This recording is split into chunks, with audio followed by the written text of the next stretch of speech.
moi, président de la République, qu'il démissionne. C'est de la poudre de perlimpinpin. Nous avons les moyens et la volonté de nous retrouver autour de valeurs et d'objectifs communs.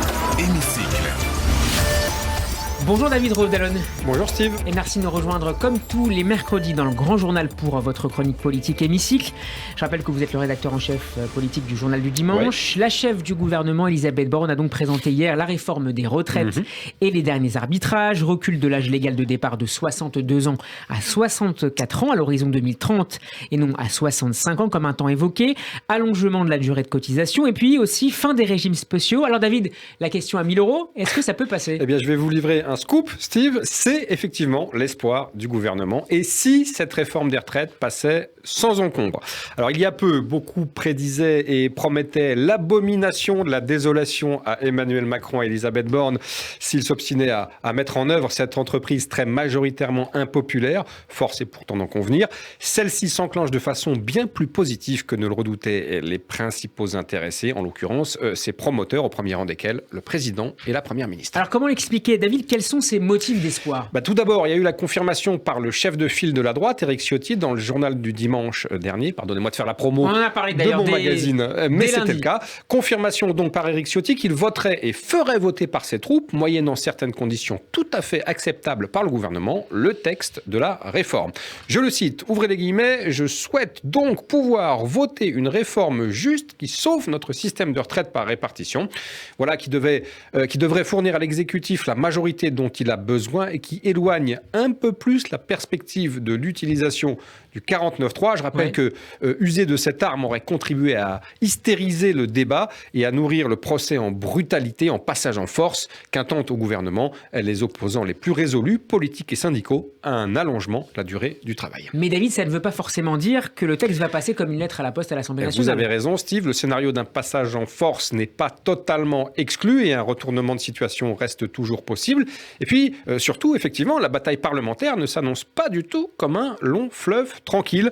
Les députés du Rassemblement national se préparent à une véritable guérilla. Et puis surtout, ceux de la France insoumise, qui, semble-t-il, s'apprêtent à déposer 1000 amendements pour chacun de leurs 74 députés. 74 000, ça fait quand même un paquet de temps passé dans l'hémicycle. Le combat s'annonce donc rude et âpre, mais le soutien quasiment acquis de la droite, je le disais, est une épine de moins et non des moindres dans la chaussure gouvernementale. Et puis il y a la mobilisation des syndicats. Effectivement, il y a le Parlement, mais de l'autre côté, il y a la rue. Et plus précisément, la perspective de cortège monstre et d'un blocage du pays, comme cela a été systématiquement le cas lors de toutes les réformes des retraites depuis un quart de siècle. La partie de ce côté-là s'annonce encore plus coriace parce que l'opinion, on l'a dit, reste très majoritairement opposée à tout allongement de la durée du travail. Tous les sondages le montrent sans exception. Et aussi parce que les syndicats, les réformistes comme les plus radicaux sont tous vent debout et feront front commun. On l'a vu hier, tous les syndicats unis comme un seul homme. D'ailleurs, vous remarquerez que sur la photo, il n'y avait qu'une seule femme, ce qui en dit long. Petite parenthèse sur la parité de notre pays. Laurent Berger et Philippe Martinez sur la même ligne de départ, la CFDT et la CGT de concert.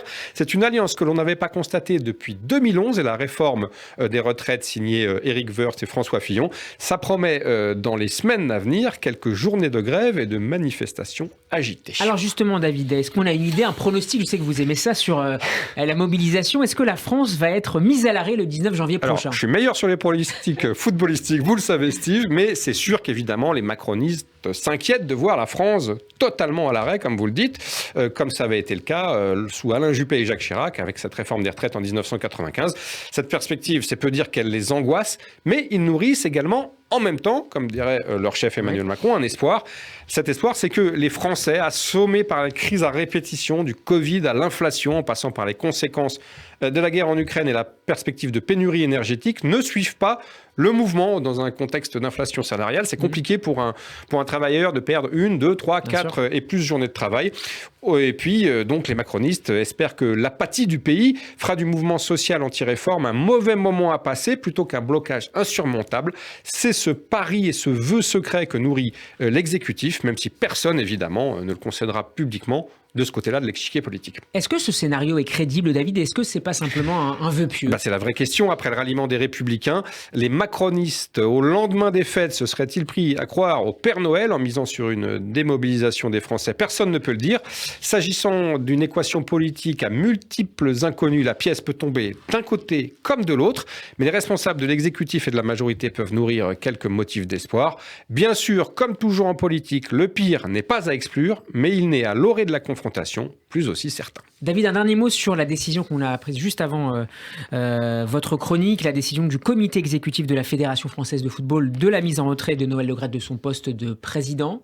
C'était très attendu compte tenu des pressions de toutes parts. Évidemment, c'était très attendu et je dirais même que c'était attendu avant même cette sortie désastreuse dimanche soir sur Zidane qui a ému la totalité du pays, bien évidemment. Notamment à l'enquête de SoFoot. Bien évidemment, enquête de SoFoot. Il y avait quand même une gestion d'abord de la fédération qui était problématique, des luttes internes de pouvoir terribles, des clubs amateurs qui n'étaient quand même pas très satisfaits de la politique menée en leur faveur. Et puis, vous avez raison, il y avait quand même des dérives. On pense notamment à certains cas visiblement de harcèlement sexuel de la part du président. Donc c'était la cerise sur le gâteau, finalement, ces déclarations sur Zidane. Et il est, je pense, bon que le président de la fédération laisse la place. Je constate quand même qu'on a un petit problème en France de gestion des grandes fédérations, puisque les deux plus grandes fédérations, c'est-à-dire le rugby et le football, sont quand même, à des degrés divers, puisque Bernard Laporte, lui, c'est plutôt une affaire judiciaire, mais sont quand même gangrénés par des critiques et sur leur mauvaise gestion et sur les dérives de leurs dirigeants. David, on vous retrouvera ce soir à 21h pour la nouvelle émission politique de Radio J. Ça reste entre nous. Qui sera à vos côtés ?